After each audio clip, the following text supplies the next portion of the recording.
तो चलो इस क्वेश्चन में आपके सामने दो कॉम्प्लेक्स दिया हुआ है, एक है निकल का कार्बोनाइल और एक है निकल का क्लोराइड है। ठीक है, यानी एक में लिगेंड Cl माइनस और एक में लिगेंड CO है। और इसके बारे में कुछ इन्फॉर्मेशन पूछा गया था, ध्यान देना।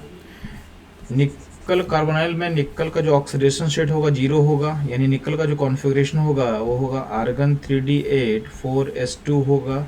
अब जो कार्बन मोनोऑक्साइड लिगेंड होता है, स्ट्रॉन्ग लिगेंड होता है, स्ट्रॉन्ग लिगेंड क्या करेगा, पेयरिंग करेगा, तो आउटर मोस्ट एस का दोनों इलेक्ट्रॉन कहाँ जाएगा, डी में डाल देगा। तो अल्टीमेटली इसको 310 आप लिख सकते हो।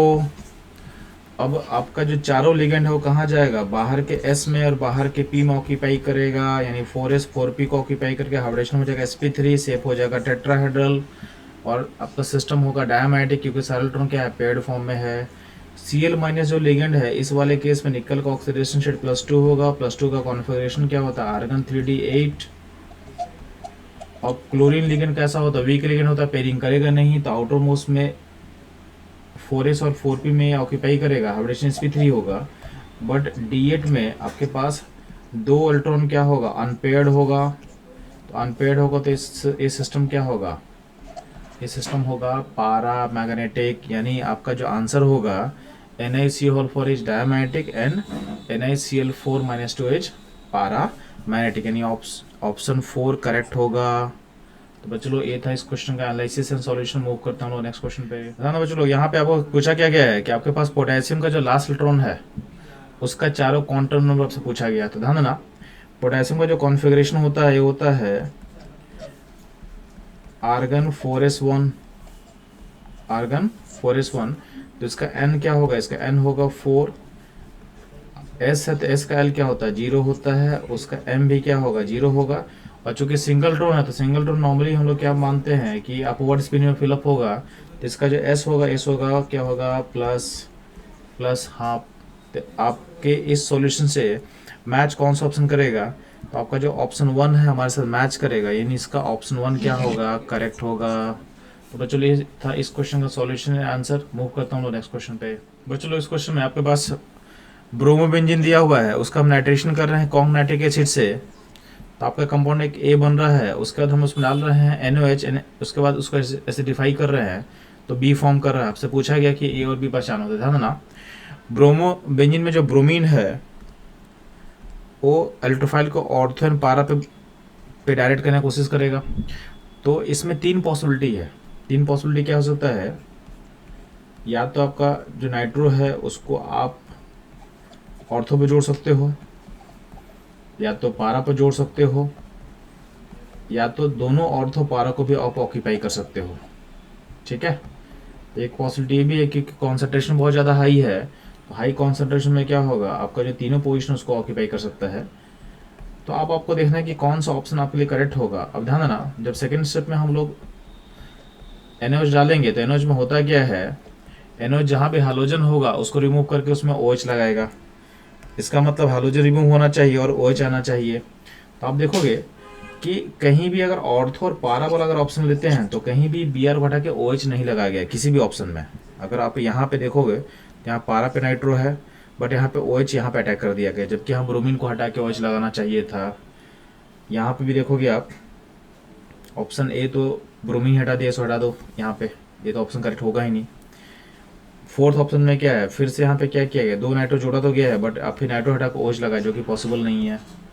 तो इस गिवन कंडीशन के अकॉर्डिंग आप देखोगे तो हमारा जो बेस्ट ऑप्शन जो मैच कर सकता है, मैच करेगा ऑप्शन A, यानी 1। इसमें क्या हो रहा है, हम हमारा 2 4 6 पोजीशन पे जो है बेसिकली आप नाइट्रो को जोड़ दिए, और जो NOH है, NOH क्या करेगा, ब्रोमीन को रिप्लेस करके OH आएगा, यानी आपका जो B बनेगा उस वहाँ पे Br को हटा के OH लगा देना।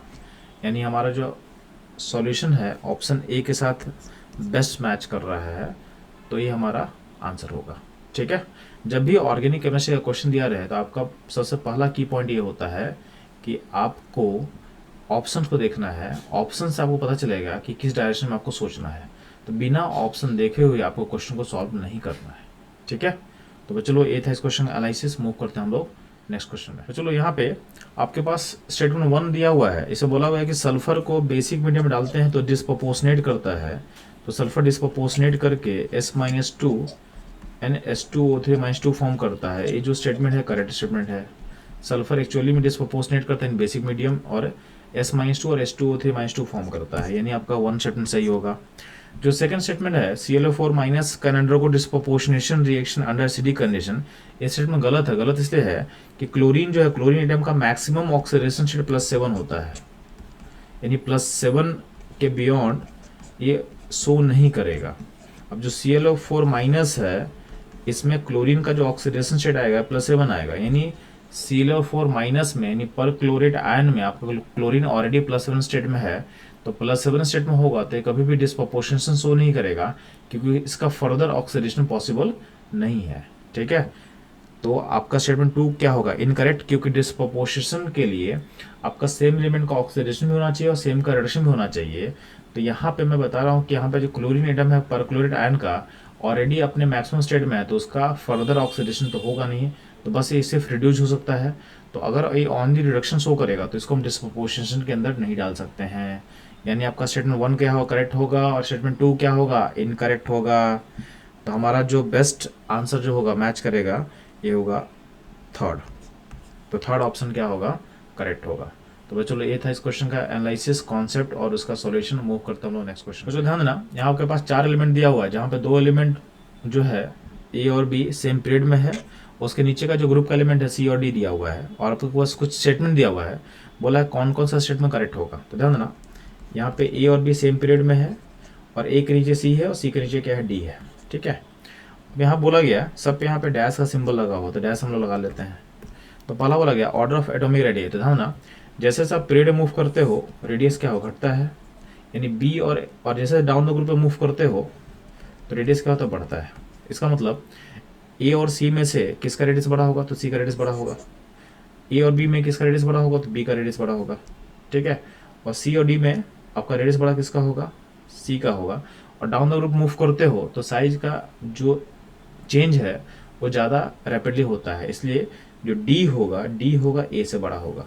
ठीक है, तो साइज जो है सबसे छोटा होगा बी का, बी से ए से डी और डी से फिर क्या होगा, सी होगा। इसका मतलब पहला जो आपका स्टेटमेंट है order of atomic radii B A D C, A क्या होगा, करेक्ट होगा। ठीक, नेक्स्ट ध्यान देंगे ऑर्डर ऑफ मेटालिक कैरेक्टर। तो जैसे आप अलोंग द पीरियड मूव करते हो आपका मेटालिक कैरेक्टर क्या होता है, तो along the period metallic character क्या होता है, घटता है, और डाउन द रूट में क्या होता है, बढ़ता है। यानी कहीं ना कहीं ये रेडियस का ट्रेंड को फॉलो करेगा। तो आपका बी और ए में मेटालिक कैरेक्टर किसका ज़्यादा होगा, ए का, तो बी से बड़ा ए होगा। और डाउन द रूट में बढ़ेगा तो क्या होगा, डी और सी, ए और डी में से डी का ज़्यादा होगा। ठीक, और डी और सी में से फिर से ज़्यादा किसका होगा, सी का ज़्यादा होगा। यानी आपका जो ऑर्डर ऑफ मेटालिक कैरेक्टर भी है उसका ऑप्शन भी क्या हुआ, करेक्ट दिया हुआ है। ठीक है, नेक्स्ट मूव करते हैं साइज ऑफ एलिमेंट। तो साइज ऑफ एलिमेंट हम लोग रेडियस से बताते हैं, तो जो रेडियस का ऑर्डर होगा वही ऑर्डर होना चाहिए था साइज ऑफ एलिमेंट का, पर आप देखोगे वो ऑर्डर नहीं लिखा हुआ है। इसका मतलब आपका जो साइज ऑफ एलिमेंट है ये आप इसको हटा सकते हो, यानी ये रॉन्ग स्टेटमेंट है। अगला है ऑर्डर ऑफ आयनिक रेडियाई। तो जो आयनिक रेडियाई का ऑर्डर होगा वो आपके एटॉमिक रेडियाई से मैच करेगा, यानी सेम रेडियाई होना चाहिए। तो ये भी क्या होगा, करेक्ट होगा। यानी आपका जो ए बी एंड डी जो स्टेटमेंट है वो क्या है, करेक्ट है। यानी आपका जो करेक्ट ऑप्शन होगा ये होगा 4th नंबर। तो बच्चों लोग ये था इस क्वेश्चन का concepts, analysis and solution. Move करता हूँ लोग नेक्स्ट क्वेश्चन पे। ध्यान देना बच्चों लोग, ये क्वेश्चन जो लिया हुआ है ये आपका फील्ड का असाइलेशन से लिया हुआ है। इसमें बेसिकली क्या करना है, एल क्या करेगा, यहाँ से क्लोरीन को ब्रेक करेगा और कडायन यहाँ बनेगा, और जो कडायन बनेगा वो बेंजीन पे अटैक कर चुका होगा, तो आपका फॉर्म करता है बेंजोफेनॉन। आपका जो पॉट फॉर्म करेगा ये बनेगा बेंजोफेनॉन। तो आपका जो ऑप्शन होगा ऑप्शन 3 क्या होगा, करेक्ट। तो चलो ये था इस क्वेश्चन का सॉल्यूशन। मूव करता हूँ नेक्स्ट क्वेश्चन पे। चलो ध्यान ना, इसमें हमसे पूछा गया है कि गिवन 4 ऑप्शन में से कौन सा सॉल्ट सबसे लिस्ट आयनिक होगा। तो ध्यान ना, आपका AgCl है सबसे कम आयनिक होगा। रीजन है कि इसमें जो Ag+ होता है ये होता है स्यूडो इनर्ट गैस कॉन्फ़िगरेशन में।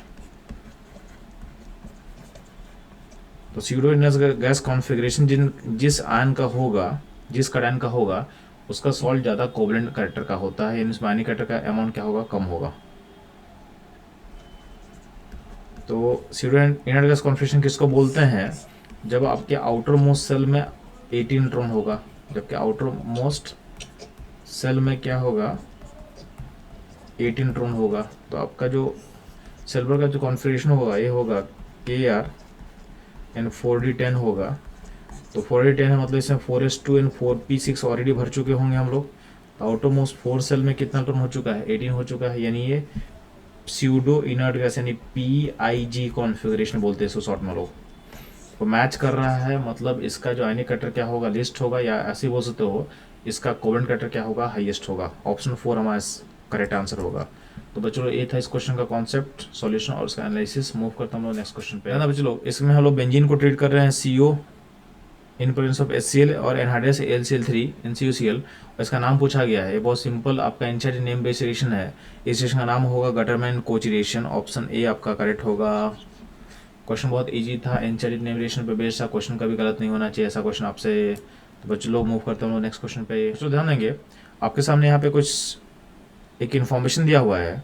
The fragrance of flower is due to presence of some steam volatile organic compounds called essential oils. These are generally insoluble in the water at room temperature but are miscible with water vapor in vapor phase। आपको बताना है कि किस method से हम इसको separate करेंगे या इसको हम स्टार्ट करेंगे। तो ध्यान देना, चूँकि आपका स्टीम में वेपर फेज में मिसिबल है और लिक्विड फेज में इमिसिबल है, तो इसमें हम लोग सेफली अप्लाई कर सकते हैं स्टीम डिस्टिलेशन। तो स्टीम के साथ ये बाहर निकल जाएगा और जब इसको हम कंडेंस करेंगे तो क्या होगा, स्टीम और आपका जो ऑयल है वो क्या होगा, सेपरेट आउट हो जाएगा। तो इसमें आप सिंपली अप्लाई कर सकते हो स्टीम डिस्टिलेशन। तो ये था इस क्वेश्चन का एनालिसिस एंड सॉल्यूशन। मूव करते हैं चलो हम लोग नेक्स्ट क्वेश्चन पे। बच्चों ध्यान देना, इस क्वेश्चन में आपके पास दो स्टेटमेंट है। पहला स्टेटमेंट क्या बोल रहा है कि एनालिन को हम जब रेट करवाते हैं H2SO4 से एट गिवन कंडीशन, जो कि दिया हुआ आपके पास 453 से 473 केल्विन, तो उस केस में आपका तो फर्स्ट तो बनता है सॉल्ट, और सॉल्ट के बाद हीटिंग जो होता है, जो हीट आप किए हो उस हीटिंग के साथ क्या होगा, उस हीटिंग के साथ क्या होगा, यहाँ पे अल्टीमेटली फॉर्म करता है amino benzoic acid, sorry amino sulphonic acid SO3H। तो NH2SO3H बन जाएगा। अब चूंकि इस कंपाउंड में सल्फर और नाइट्रोजन दोनों है, तो जब इसमें आप लैसानी टेस्ट परफॉर्म करोगे तो आपका अगर सोडियम का अमाउंट कम होगा तो इसमें एक SCN आयन फॉर्म करने का चांसेस होगा, और SCN आयन जो होता है वो Rm+3 के साथ ब्लड रेड कलर का सॉल्यूशन बनाएगा। ठीक है, यानी ये जो कंपाउंड क्रिएट होता है इसका कलर होता है ब्लड रेड। यानी पहला स्टेटमेंट जो होगा वो क्या होगा, करेक्ट होगा। हम बात करते हैं स्टेटमेंट 2 का। तो बोला गया है in Friedel Crafts alkylation and acylation reaction aniline form salt with AlCl3 catalyst. तो बात सही है कि एसाइलेशन अल्काइलेशन में जो भी एनालिन सिस्टम है वो AlCl3 कैटलिस्ट जो यूज करते हैं उसके पास वैकेंट p ऑर्बिटल खाली होता है। इस वैकेंट p ऑर्बिटल में एनालिन का लोन पेयर जो है उसमें अटैक करेगा और एक सॉल्ट का फॉर्मेशन होता है। इस सॉल्ट का फॉर्मेशन होने के कारण क्या होता है कि जो N के ऊपर चार्ज पॉजिटिव आ जाता है। अगर N के ऊपर चार्ज पॉजिटिव आ जाएगा तो इस पॉजिटिव कारण क्या होता है, ये बिहेव करता है जो electron withdrawing group, very strong electron withdrawing group behave करेगा और रिंग को डीएक्टिवेट करेगा फर्दर रिएक्शन करने के लिए, यानी रिएक्शन ऑकर नहीं करता है। यानी आपका स्टेटमेंट 2 भी करेक्ट है। तो 1 भी करेक्ट है, 2 भी करेक्ट है। इसका मतलब क्या होगा, आपका कौन सा ऑप्शन आपके साथ मैच, हमारे आंसर से मैच करेगा? तो थर्ड जो ऑप्शन है हमारे आंसर से मैच कर रहा है। तो इस क्वेश्चन का आंसर होगा थर्ड। ए था इस क्वेश्चन का कॉन्सेप्ट, एनालिसिस और उसका सॉल्यूशन। मूव करता हूँ नेक्स्ट क्वेश्चन पे। चलो इस क्वेश्चन में आपके सामने मिथाइल साइक्लोपेंटेन दिया हुआ है और उसमें हम DCl ऐड कर रहे हैं। तो DCl जब ऐड करेंगे तो DCl ब्रेक करेगा D+ में NCl- में। और ध्यान देना, जब भी आपके पास अल्कीन होगा तो पहले उसमें अटैच करते हैं हम इलेक्ट्रोफाइल।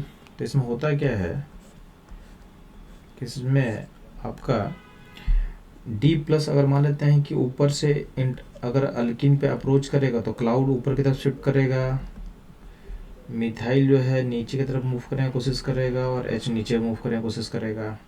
ठीक है, अब क्या होगा, जो क्लोरीन होगा सील माइनस का जो अप्रोच होगा, ऊपर से चूंकि डी है तो उसका अप्रोच को मुझे नीचे से लेके जाना पड़ेगा, और अल्टीमेटली आपका कटायन जो है, कटायन जो स्टेबल कहाँ होगा, ध्यान देना, कटायन स्टेबल होगा इस पोजीशन पे,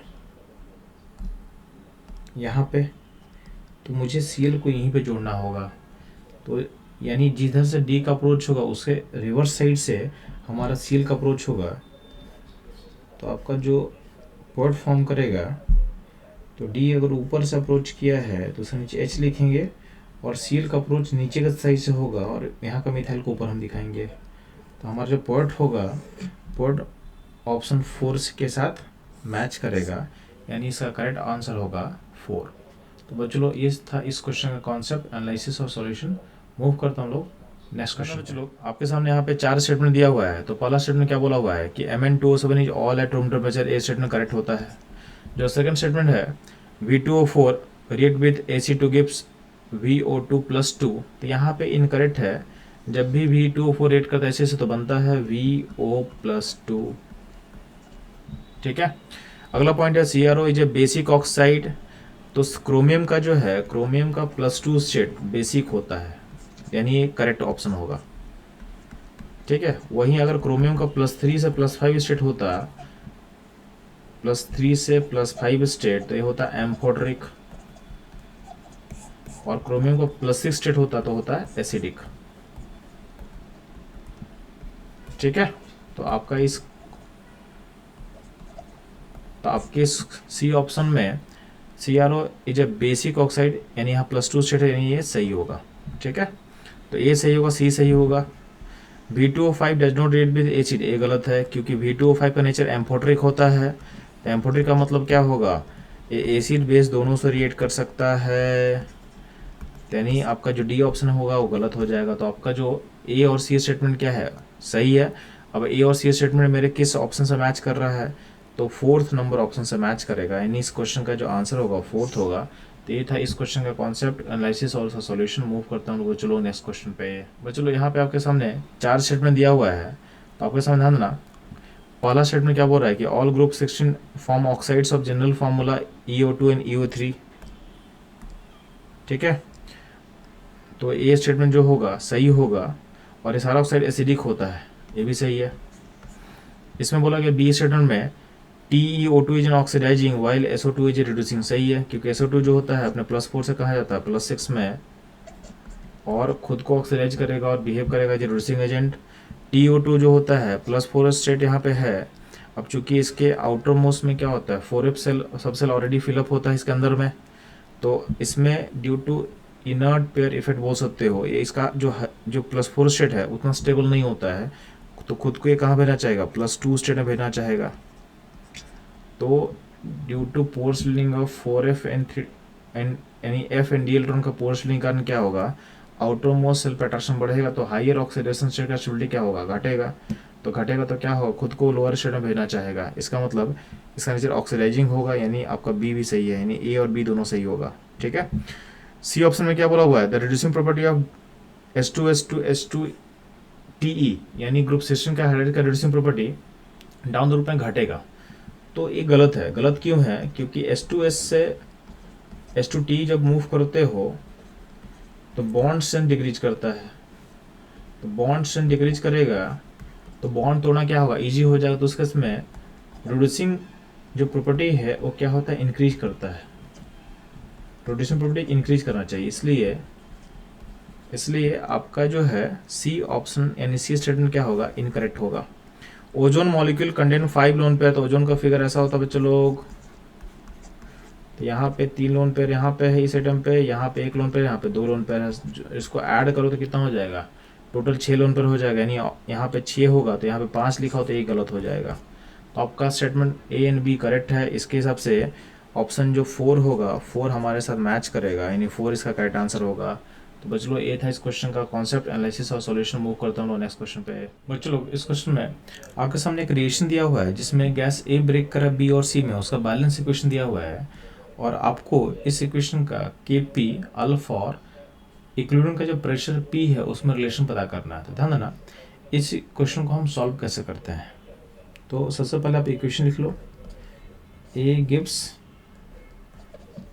BnC/2, और टाइम जब इक्विलिब्रियम रीच कर चुका था उस टाइम पे अगर मान लेते हैं कि बिगिनिंग में अगर मोल अगर ए था 1 था अगर आपके पास ए का, तो इक्विलिब्रियम पॉइंट पे यहाँ से अगर अल्फ़ा टूटता है, alpha is the degree of dissociation, तो यहाँ पे अल्फ़ा बनेगा, यहाँ पे अल्फ़ा/2 बनेगा।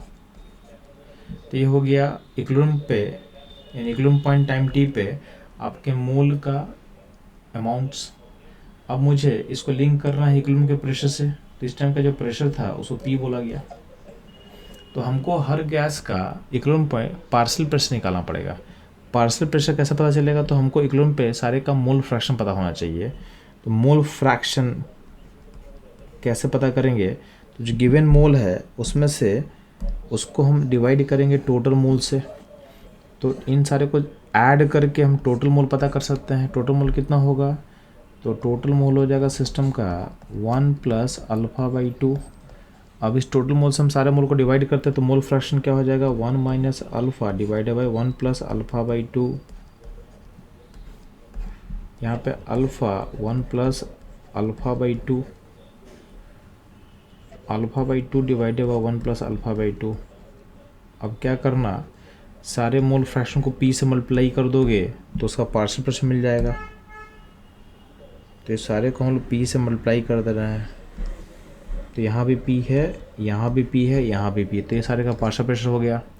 अब जो केपी का इक्वेशन होता है, केपी का इक्वेशन में क्या होगा, प्रेशर ऑफ बी होगा इंटू प्रेशर ऑफ सी का रूट होगा डिवाइडेड बाई प्रेशर ऑफ ए होगा। अब इनमें इस केपी के इक्वेशन में सारे पार्शियल प्रेशर पुट करो, तो अगर हम पीबी का बात करते हैं तो पीबी क्या होगा, अल्फ़ा डिवाइडेड बाई 1 + अल्फ़ा/2। ये हो गया बी का प्रेशर। इंटू सी का प्रेशर क्या होगा, अल्फ़ा/2 डिवाइडेड बाई 1 + अल्फ़ा/2, और इस पूरे का क्या होगा, पूरे का होगा रूट, यानी पावर होगा हाफ, डिवाइडेड बाई 1 - अल्फ़ा 1 + अल्फ़ा/2। अच्छा, यहाँ भी पी होगा अंदर में और यहाँ भी पी होगा बाहर में। अब ध्यान देना, आप कंपेयर करोगे तो इस पी और इस पी को आप क्या कर सकते हो, कैंसिल कर सकते हो। एक अल्फ़ा/2 यहाँ से कैंसिल होगा और यहाँ से कैंसिल कर लेंगे, यहाँ से एक, ठीक।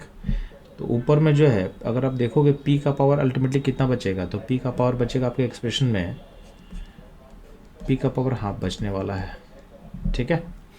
अगर हम अल्फ़ा का पावर अगर ऊपर में अगर देखेंगे टॉप में, तो ऊपर में अल्फ़ा का जो पावर बचने वाला है वो बचने वाला है, यहाँ से पावर 1 आएगा और यहाँ से पावर क्या आ जाएगा, हाफ आ जाए, तो अल्फ़ा का पावर होगा 3/2 टॉप में।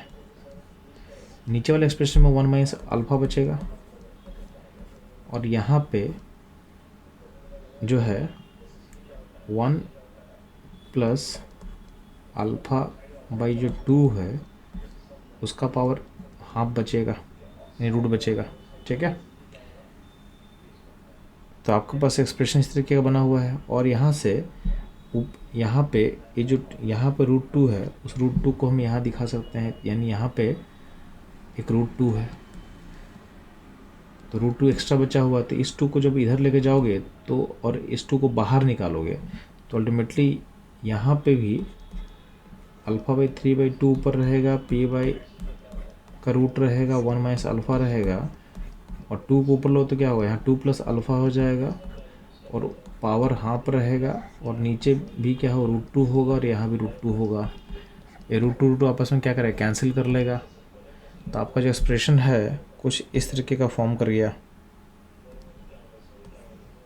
अब देखोगे एक्सप्रेशन किस ऑप्शन से मैच कर रहा है, तो आपका जो ऑप्शन 3 नंबर है इससे आपका एक्सप्रेशन मैच करेगा। तो हमारा जो करेक्ट आंसर होगा ये होगा 3rd। ये था इस क्वेश्चन का कॉन्सेप्ट, एनालिसिस और सॉल्यूशन।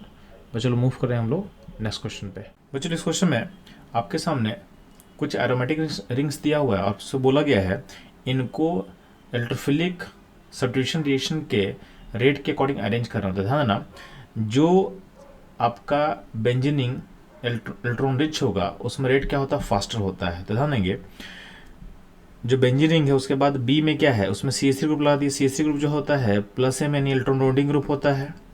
क्लोरीन जो है और नाइट्रो दोनों इलेक्ट्रॉन विड्रॉइंग है, और क्लोरीन से ज़्यादा इलेक्ट्रॉन विड्रॉइंग नेचर होता है नाइट्रो का, यानी सबसे ज़्यादा इलेक्ट्रॉन रिच कौन सा होगा, ऑप्शन बी।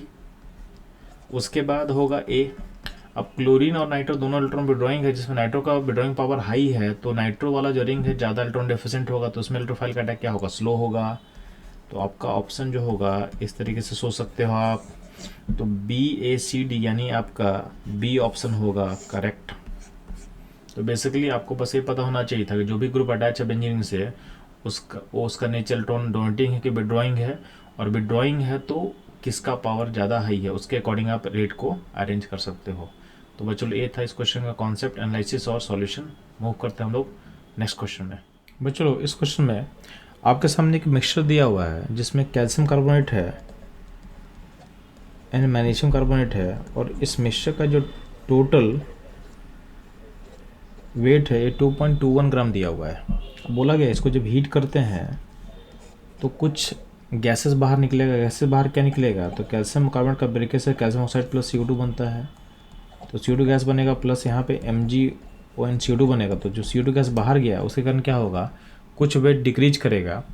तो जो अब मिक्सचर का वेट है वो मिक्सचर का वेट दिया हुआ है 1.152, यानी इन दोनों का वेट मिला के दिया हुआ आपके पास क्वेश्चन में 1.152, यानी आपके पास कैल्शियम कार्बोनेट प्लस MgO3 का वेट अगर हम कंबाइन करें तो ये 2.21 था। तो अगर हम मान लेते हैं इसका वेट को हम x मानेंगे तो इसका वेट क्या हो जाएगा, 2.21 माइनस x मान सकते हैं। सिमिलरली हमारे पास अगला रिलेशन क्या है कि MgO प्लस CO2 CaO का वेट जो है वो क्वेश्चन में के अकॉर्डिंग क्या दिया हुआ है 1.152। तो ध्यान देना, हम लोग क्या करते हैं कि कैल्शियम कार्बोनेट का मोल कितना होगा, तो कैल्शियम कार्बोनेट का जो मोल होने वाला है ये होने वाला है, इसका चूँकि अमाउंट x ग्राम हम माने हैं तो इसका डिवाइड करो आप उसके मोल मास से जो कि होता है 100, ये हो जाएगा मोल ऑफ कैल्शियम कार्बोनेट। जितना मोल होगा कैल्शियम कार्बोनेट का उतना ही मोल बनेगा कैल्शियम ऑक्साइड। बैलेंस इक्वेशन हमको रिलेशन यही दे रहा है। अगर बात करते हैं मैग्नीशियम कार्बोनेट का तो इसका अमाउंट लिया हुआ है 2.21 माइनस x ग्राम, इसको डिवाइड करेंगे इसके मोल मास से जो कि होता है 84, ये होगा इसका मोल। जितना मोल होगा मैग्नीशियम कार्बोनेट उतना ही मोल फॉर्म करेगा मैग्नीशियम ऑक्साइड, यानी इसका अमाउंट हो जाएगा 2.21 माइनस x डिवाइडेड बाई 84, ये हो जाएगा इसका मोल। अब दोनों का मेरे को मोल मिल गया इन टर्म्स ऑफ x। अब दोनों को मोल को हम चेंज करते हैं वेट में, तो मैग्नीशियम ऑक्साइड के मोल को मल्टीप्लाई करेंगे उसके मोलर मास से, यानी इसका वैल्यू होता है 40 मोलर मास MgO का, प्लस कैल्शियम का ऑक्साइड का जो मोलर मास है मोल्स है, जो मोल्स है x/100 उसको मल्टीप्लाई करोगे आप कैल्शियम ऑक्साइड के मोलर मास है जो कि होता है 56। तो बेसिकली ये मिल गया आपको कैल्शियम ऑक्साइड का वेट और ये मिल गया आपको मैग्नीशियम ऑक्साइड का वेट। दोनों का वेट का सम कितना दिया हुआ है 1.152। इसको जब आप सॉल्व करोगे तो यहाँ से आपको x मिल जाएगा, x का वैल्यू मिलने वाला आपको 1. तो x का वैल्यू क्या मिलेगा बच्चों लोग 1.187 ग्राम मिलेगा आपको। तो x, अब x किसका अमाउंट है, x अमाउंट है कैल्शियम कार्बोनेट का। तो हमको अगर मैग्नीशियम कार्बोनेट चाहिए तो उसका अमाउंट क्या होता है, उसका अमाउंट होगा 2.21 माइनस x जो कि निकल के आ जाएगा 1.023 ग्राम। तो अब देखोगे कि आपके साथ कौन सा ऑप्शन जो है हमारा मैच करने वाला है, तो ऑप्शन ए जो है हमारे आंसर से मैच करेगा। तो ये था चलो इस क्वेश्चन का अप्रोच। इस तरह के अप्रोच के लिए हमारे साथ बने रहें। मिलते हैं हम लोग नेक्स्ट क्वेश्चन में। बच्चों लोग इस क्वेश्चन में आपसे पूछा गया है 2,3-डाइब्रोमो 1-फिनाइल पेंटेन का स्ट्रक्चर कौन सा होगा पता करना है। तो ध्यान देना, ये क्वेश्चन बहुत बेसिक लेवल पे क्वेश्चन है, आप सारे ऑप्शन को चेक कर लो। तो अगर आप ऑप्शन 2 को देखोगे तो ऑप्शन 2 में क्या है, ए पोजीशन 1 होगा, ए 2 होगा, ए 3 होगा, 4, 5। तो यहाँ पे 1 पोजीशन पे फिनाइल दिख रहा है, 2 और 3 पे डाइब्रोमीन दिखा हमको, ठीक है। तो आपका जो 2 ऑप्शन होगा ये होगा आपके लिए करेक्ट। बच्चों लोग ये था इस क्वेश्चन का सॉल्यूशन। मूव करते हम लोग नेक्स्ट क्वेश्चन में। बच्चों लोग इस क्वेश्चन में आपके पास सामने एक इक्वेशन दिया हुआ है सल्फेनिलिक एसिड को जब ट्रीट करते हैं NO2 से, तो यहाँ पे एक X कंपाउंड फॉर्म करता है, और इस X कंपाउंड को जब डालते हैं इस कंपाउंड में तो आपका एक डाई फॉर्म करता है, इसका नाम Y, जिसको Y बोल रहे हैं। तो Y के स्ट्रक्चर को पहचानना था, ध्यान ना। आपका जो सल्फेनिक एसिड होगा, सल्फेनिलिक एसिड इस तरीके का होता है। यहाँ पे NH2 होगा और नीचे होगा SO3H। इसको जब ट्रीट करते हैं हम लोग NO2 से, तो यहाँ पे जो NH2 ग्रुप है वो कन्वर्ट होगा BDC में, इन डाइजेनियम सॉल्ट में कन्वर्ट होगा।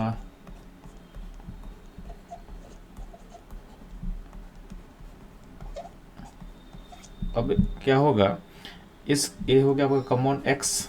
अब जो X है अगर इस पर अटैक करता है तो अटैक जो होगा, अटैक इस NH2 वाले रिंग के पारा पॉइंट पे होगा। इसको आपको यहाँ जोड़ना है। तो बेसिकली यहाँ पे जो NH2 था,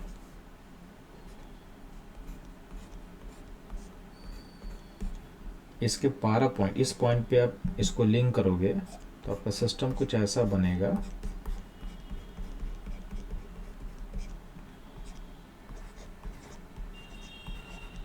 तो अब देखोगे कि कौन सा ऑप्शन आपसे मैच कर रहा है। तो ऑप्शन नंबर 3 हमारे सॉल्यूशन से मैच कर रहा है, यानी कि जो डाई बनेगा Y, ये ऐसा होगा। तो बच्चों लोग ये था इस क्वेश्चन का सॉल्यूशन और अप्रोच। मूव करता हूँ लोग नेक्स्ट क्वेश्चन में।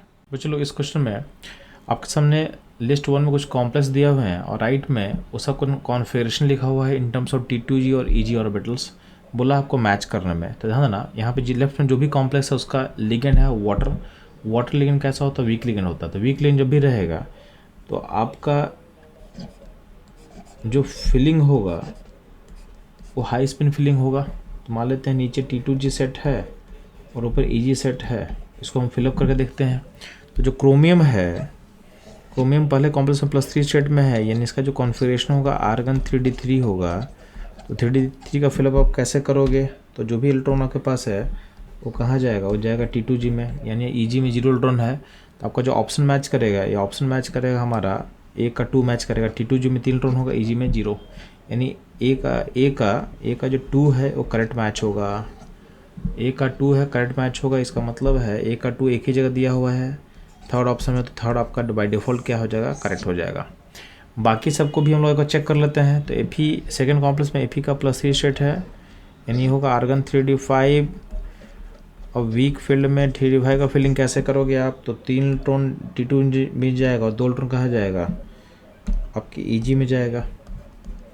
यानी इसका जो मैच होगा वो मैच करेगा 3 के साथ, ठीक है। निकल +2 स्टेट में है C ऑप्शन में। तो इसमें इसका जो कॉन्फ़िगरेशन होगा आर्गन 3D8 होगा। 8 कैसे करोगे, तो पहले T2G में 3, EG में 2, फिर क्या होगा आपके T2G में फिर से इलेक्ट्रॉन फिलअप करना स्टार्ट करोगे तो D8 यहाँ तक हो जाएगा। तो T2G में 6 इलेक्ट्रॉन होगा, EG में 2 इलेक्ट्रॉन होगा। इसका मतलब C जो मैच करेगा 4 से। वैंडियम का जो +3 स्टेट है उसका जो कॉन्फ़िगरेशन होगा ये होगा आर्गन 3D2, इन D में 2 इलेक्ट्रॉन होगा, D में 2 होगा, मतलब T2G में आप 2 डालोगे। तो ये था T2G, ये है EG, यहाँ आप 2 डाल देना। इसका मतलब D मैच करेगा ऑप्शन 1 से। तो ये था इसका करेक्ट आंसर। बच्चों लोग ये था इस क्वेश्चन का कॉन्सेप्ट एनालिसिस और सॉल्यूशन। मूव करता हम लोग नेक्स्ट क्वेश्चन पे। बच्चों इस क्वेश्चन में आपके सामने 2 स्टेटमेंट है। पहला स्टेटमेंट क्या है, group 13 trivalent halides get easily hydrolysed by water due to their covalent nature. तो ध्यान देना, आपका जो भी आपका ग्रुप 13 का हैलाइड्स होता है उस हैलाइड्स में वैकेंट पी खाली होता है, वैकेंट पी ऑर्बिटल खाली होता है, जिसमें वाटर का लोन पर इजीली जाके क्या करेगा, इलेक्ट्रॉन डोनेट करके बॉन्ड बनाएगा। और जब बॉन्ड बनाएगा तो एनर्जी का रिलीज होता है, और उस रिलीज से क्या होगा, आपका जो MX का बॉन्ड है टूटेगा, यानी यहाँ पे इसका हाइड्रोलाइसिस होना स्टार्ट होता है, यानी पानी ब्रेक करेगा, ठीक है। तो आपका जो स्टेटमेंट 1 है सही है। हम स्टेटमेंट 2 का बात करते हैं। तब जब AlCl3 का हाइड्रोलाइसिस होता है तो उसमें एल्युमिनियम जो है इन पर एसिडिक मीडियम में आपका आयन फॉर्म करता है Al2O6+3। तो ये आपके NCERT में लिखा भी हुआ है, ठीक है। तो एक ऑक्टाहेड्रल फॉर्म आयन का फॉर्म करेगा Al2O6+3, यानी आपका स्टेटमेंट 2 भी क्या है, करेक्ट है। तो दोनों स्टेटमेंट करेक्ट है, इसका मतलब क्या होगा, आपका जो ऑप्शन 1 होगा वो सही होगा। तो बस चलो ये था इस क्वेश्चन का एनालिसिस। मूव करते हैं हम लोग नेक्स्ट क्वेश्चन में। बस चलो इस क्वेश्चन में आपके सामने दिया क्या हुआ है, तो आपके सामने एक सॉल्यूशन दिया हुआ है जिसका मोलिटी आपको फाइंड करना है, और सॉल्यूशन का लीटर है 1 लीटर है ऑर्थोफॉस्फोरिक का, और बोला गया है कि आपका सॉल्यूशन में 70% जो है ऑर्थोफॉस्फोरिक है, बाकी सारा क्या होगा, आपका सॉल्वेंट होगा। तो सबसे पहले हम लोग क्या करते हैं, आपके सॉल्यूशन का वेट निकालते हैं। तो वेट ऑफ सॉल्यूशन कैसे पता करेंगे, तो आपके पास वॉल्यूम ऑफ सॉल्यूशन दिया हुआ 1 लीटर, मतलब क्या होगा 1000 ml होगा, और आपका डेंसिटी जो क्वेश्चन दिया हुआ है 1.54 ग्राम पर सेंटीमीटर क्यूब। अब सेंटीमीटर क्यूब का बोल सकते हो ml बोल सकते हो, यानी 1 ml का डेंसिटी है जो पर ml है 1.54 ग्राम है।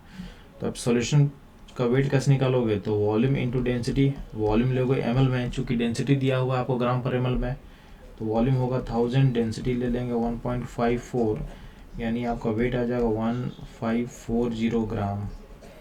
अब इस वेट ऑफ सॉल्यूशन में से हमको निकालना है कि सॉल्यूट यानी आपका जो ऑर्थोफॉस्फोरिक एसिड उसका मोल कितना होगा, तो पहले हमको वेट निकालना पड़ेगा।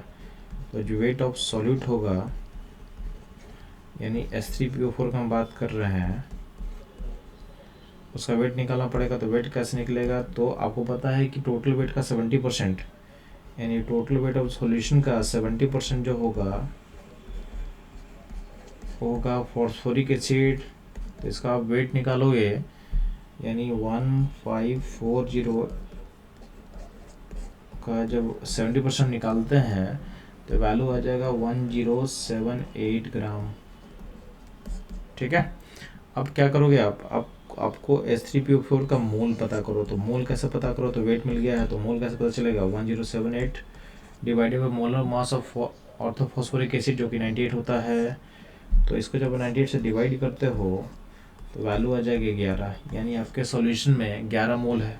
हमको उसका मोलिटी पता करना है, तो मोलिटी कैसे पता करेंगे, तो जो मोलिटी होता है मोल बाई वॉल्यूम इन लीटर। मोल आप निकाल चुके हो कितना है 11, वॉल्यूम इन लीटर कितना है 1 लीटर ऑलरेडी दिया हुआ था, यानी आपको मोलिटी क्या हो जाएगा, मोलिटी हो जाएगा 11। तो आपका जो करेक्ट आंसर होगा यहाँ पे आप बोलोगे 11। ठीक है, तो ये था बच्चों इस क्वेश्चन का अप्रोच और एनालिसिस। मूव करता हूँ हम लोग नेक्स्ट क्वेश्चन पे। बच्चों लोग ध्यान देना, आपके पास कंपाउंड X है जिसका मोलर मास दिया हुआ है 108 ग्राम। ठीक है, उसको जब हम एसिटाइलेशन करते हैं तो आपका जो पॉड फॉर्म करता है उसका मोलर मास 192 ग्राम दिया हुआ है। आपसे बोला गया है कि इस कंपाउंड X में कितना अमीनो यानी कितना NH2 ग्रुप होगा। तो ध्यान देना, जब भी NH2 ग्रुप का हम एसिटाइलेशन करते हैं तो उसमें होता क्या है कि आपका एक ग्रुप ऐड होता है, यानी NH में आप ऐड करते हो COCH3, यानी आप बताओगे कि इसमें नेट कितना अमाउंट ऐड हुआ है। तो आपके सिस्टम में ये पार्ट ऐड हुआ है और इस पार्ट का मास होगा, तो एक ऑक्सीजन है, 2 कार्बन है, 3 हाइड्रोजन है, इस पार्ट का मास होता है 43 ग्राम। और यहाँ से आप एक H हटाए हो, यानी आपका एक -1 जो है H के लिए रिमूव हुआ है, तो नेट मास कितना एडिशन हो रहा है, तो हर एसिटाइलेशन प्रोसेस में आपका 42 ग्राम का एडिशन हो रहा है। ये आपको क्लियर होना चाहिए।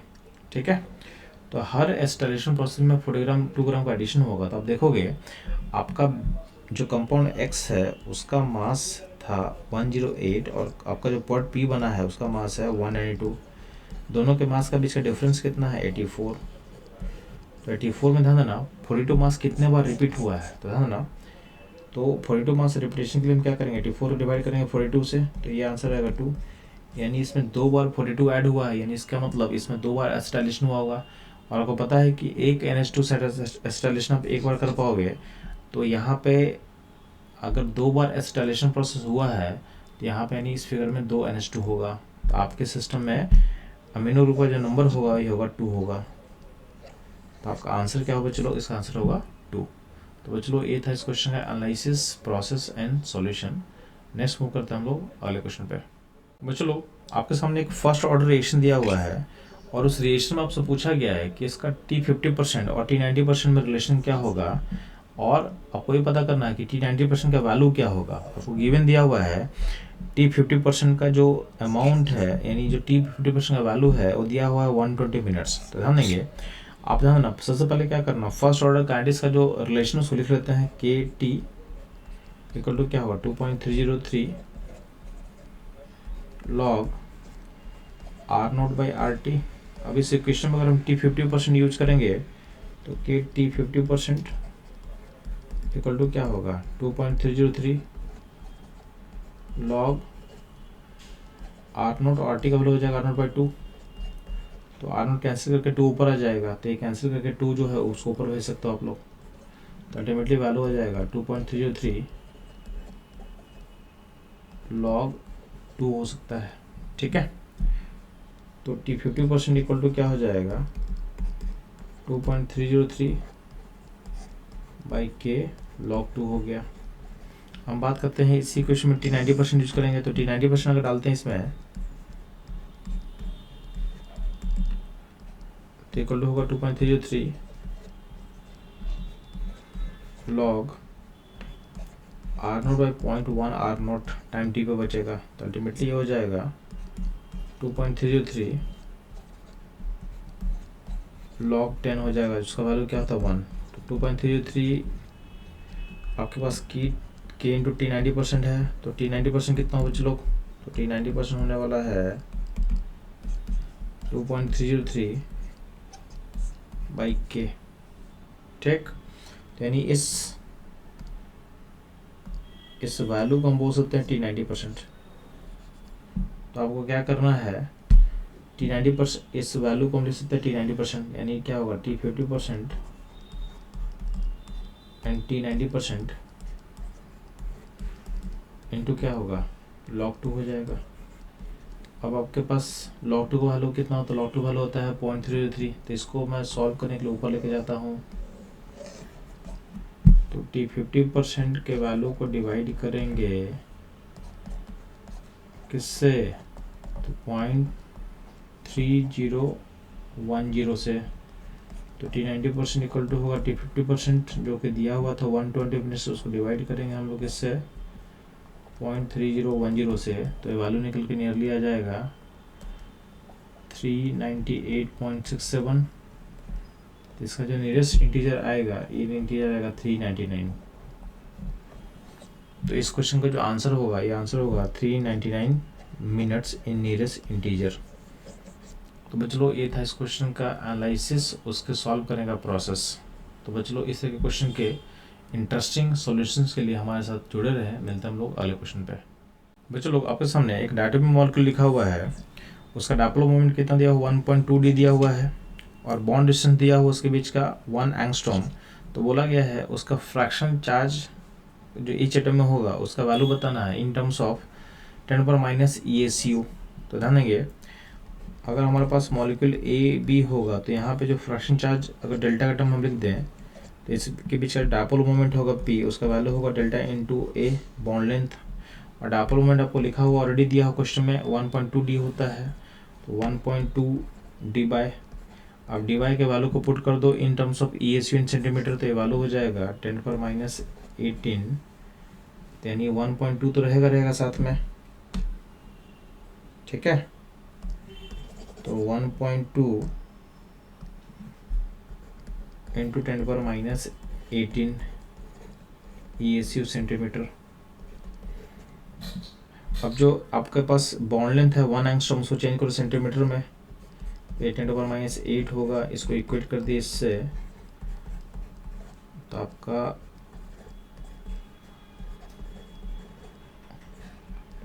जो 10⁻8 यहाँ कैंसिल करेगा तो अल्टीमेटली डेल्टा का वैल्यू क्या आ जाएगा 1.2 इंटू 10⁻10 ESU आ जाएगा। अब आपको एक्सप्रेस करना है इन टर्म्स ऑफ 10⁻1 को बाहर निकालना है, तो आपका जो डेल्टा का वैल्यू आएगा 1.2 इंटू 10⁻9 इंटू 10⁻1 ESU, यानी आपका डेल्टा का वैल्यू इतना आ जाएगा। ठीक है, तो इसको आप यहाँ पे फिलअप कर सकते हो। तो ये था बच्चों इस क्वेश्चन का सॉल्यूशन।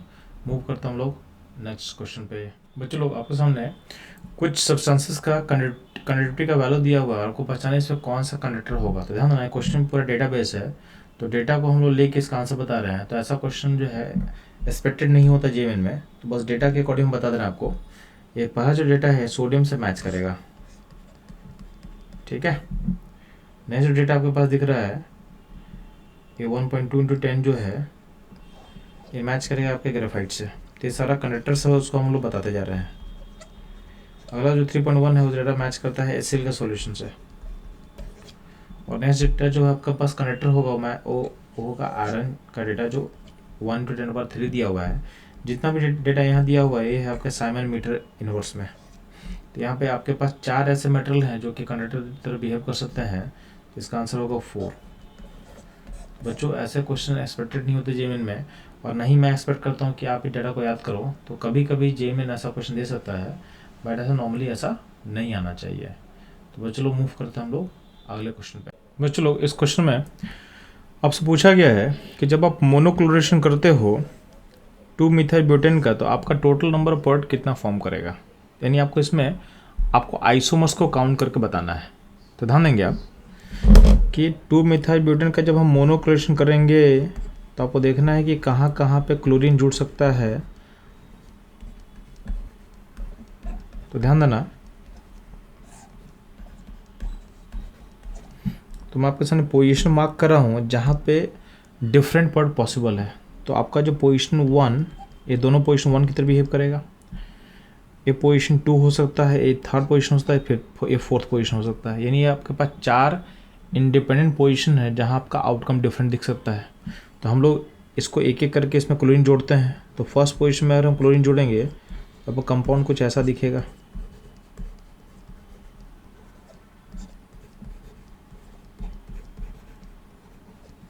अगर हम सेकंड पोजीशन में क्लोरीन को जोड़ेंगे तो कंपाउंड आपको ऐसा दिखेगा।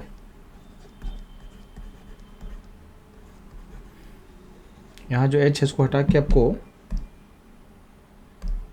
लगाना है Cl लगाना है, ठीक है।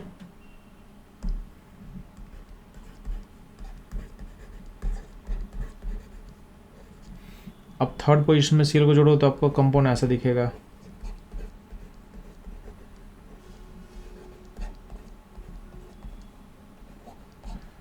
और अगर आप फोर्थ पोजीशन को पे Cl को लगाओगे तो आपका कंपाउंड कुछ ऐसा दिखेगा। इसको मैं नीचे दिखा दे रहा हूँ और बेटर रहेगा आपके लिए।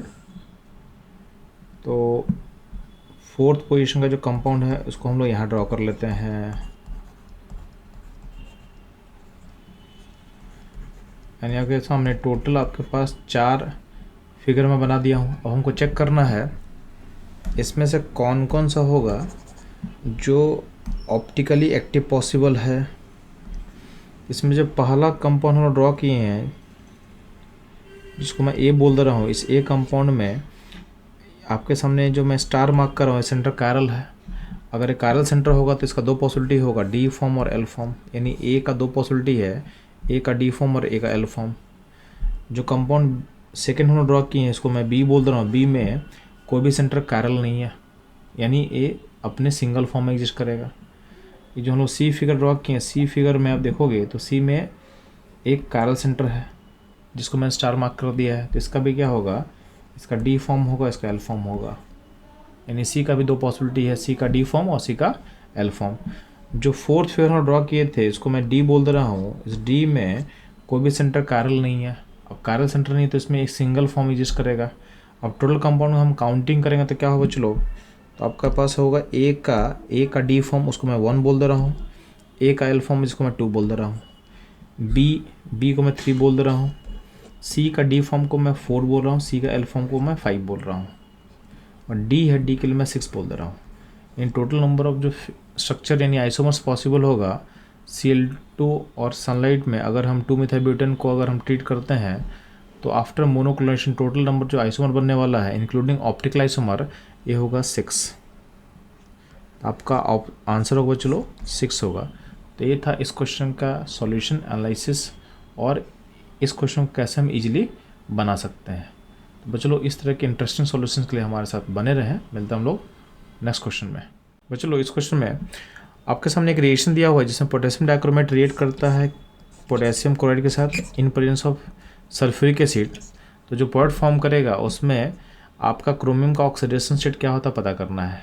तो ध्यान देना, इस पूरे रिएक्शन में आपका जो प्रोडक्ट फॉर्म करता है क्रोमाइल क्लोराइड CrO2Cl2, और इसमें क्रोमियम का ऑक्सीडेशन स्टेट +6 होता है। यानी आपका जो आंसर होगा, चूँकि प्लस यहाँ लिखा हुआ है तो यहाँ पे आप लिखोगे 6, तो 6 होगा आपका आंसर। तो ये था बच्चों लोग इस क्वेश्चन का सॉल्यूशन। इस क्वेश्चन सॉल्यूशन के लिए आपको रिएक्शन पता होना चाहिए था कि इसमें प्रोडक्ट क्या फॉर्म करेगा। तो बच्चों लोग मूव करते हैं हम लोग नेक्स्ट क्वेश्चन पे। बच्चों लोग आपके सामने 5 मोल आइडियल गैस है जो एक्सपैंड कर रहा है from 10 litre to 100 litre at 300 kelvin under thermal and reversible condition. तो वर्क जो है -x होगा, तो x का वैल्यू पूछा गया है। तो ध्यान ना, इसके लिए फॉर्मूला क्या होगा चलो वर्क का, -nRT into 2.303 log V2 by V1, V2 हो जाएगा 100, V1 हो जाएगा 10, तो मोल हो गया 5, R का वैल्यू हो जाएगा 8.314, ठीक है। T का वैल्यू कितना हो जाएगा 300 केल्विन इंटू 2.303 लॉग जो होगा 10 हो जाएगा, V2 है चूँकि 100, V1 है 10, D1 से 10 आएगा, log 10 हो जाएगा 1। तो बस इसका वैल्यू को 1 करके अब जब बाकी को मल्टीप्लाई करोगे तो वैल्यू आ जाएगा नियर अबाउट नेगेटिव में 28720.713 जूल। तो इसको अगर आप नियरेस्ट इंटीजर में लोगे तो नियरली आ जाएगा -28721। तो आपका जो x होगा, x हो जाएगा इन ये जो बस मैग्नीट्यूड इसको आप x बोल सकते हो, तो x का जो वैल्यू होगा ये हो जाएगा 28721। तो बस चलो ये सिर्फ फार्मूला बेसिस पे क्वेश्चन दिया हुआ था, बस आपको कैलकुलेशन सही से करने आना चाहिए। तो ये था इस क्वेश्चन का आंसर। मूव करते हम लोग अगले क्वेश्चन पे। बस चलो इस क्वेश्चन में आपसे पूछा गया है कि number of H+ ion required by 1 mole of MnO4 to oxidise oxalate ion to CO2। तो था ना, पहले आप रिएक्शन लिखो।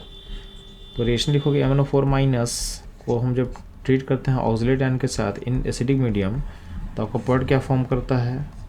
तो MnO4 माइनस पहले बनेगा Mn+2 में और फिर जाएगा आपके पास CO2 में। अब इसको बैलेंस करते हैं तो यहाँ पे चूँकि 2 कार्बन है तो यहाँ 2 लगा देंगे। यहाँ पे Mn का स्टेट क्या है +7, यहाँ गया +2, यानी यहाँ 5 का गेन हो रहा है और यहाँ +3 से +4 जा रहा है। तो एक कार्बन में 1 का लॉस, तो 2 कार्बन में होगा 2 का लॉस।